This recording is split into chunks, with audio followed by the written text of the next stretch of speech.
What's the meaning of conservation?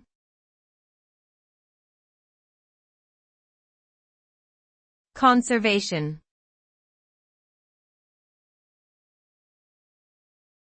Conservation.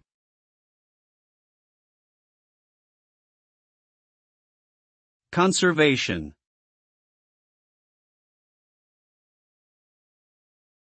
Conservation.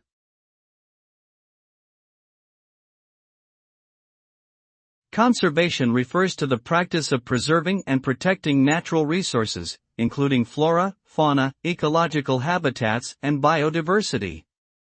The objective is to ensure sustainability by minimizing waste and maximizing the efficient use of resources.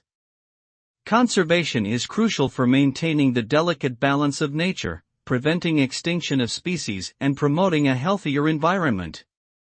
Through conservation efforts, we can also protect cultural heritage sites and promote ecotourism. Ultimately, conservation benefits both current and future generations through sustainable development and a healthier planet.